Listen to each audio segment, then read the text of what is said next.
রংপুর নগরীর চেকপোস্ট এলাকায় ব্যক্তিগত চেম্বার খুলে দীর্ঘদিন ধরে রোগী দেখছিলেন রংপুর মেডিকেল কলেজ হাসপাতালের দন্ত বিভাগের মেডিকেল টেকনোলজিস্ট রবিউল ইসলাম। অভিযোগ, নিজেকে দন্ত চিকিৎসক পরিচয় দিয়ে রোগী দেখা, প্রেসক্রিপশন এবং চিকিৎসা সেবা দিয়ে আসছিলেন তিনি। এমন অভিযোগের ভিত্তিতে সোমবার সন্ধ্যায় জেলা প্রশাসনের নির্বাহী ম্যাজিস্ট্রেট কাজী মোহাম্মদ শাহানের নেতৃত্বে পরিচালিত হয় ভ্রাম্যমাণ আদালত।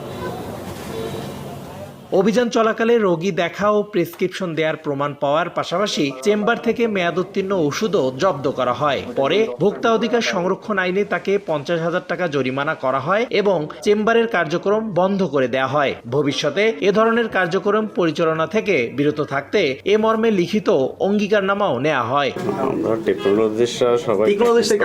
এটা বলেন তো কি করতে পারে, টেকনোলজিস্টরা কি করতে পারে বলেন আমাকে। ধরে নাও, হ্যাঁ স্যারকে কাগজ দিচ্ছি তো, আপনি বলেন না টেকনোলজিস্টরা কি কাজ করে একটু বলেন।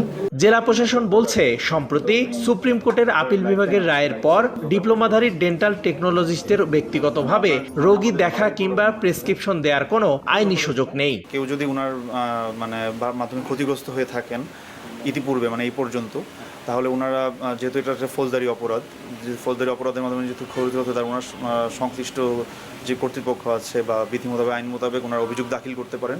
সেই অনুযায়ী যে আদালত আছেন, বিজ্ঞ আদালত ব্যবস্থা গ্রহণ করবে। জেলা প্রশাসন জানিয়েছে, এ ধরনের অবৈধ চিকিৎসা সেবা ও ভুয়া পরিচয়ে রোগী দেখার বিরুদ্ধে অভিযান অব্যাহত থাকবে। রিদওয়ান হিমেল, সময় সংবাদ, রংপুর।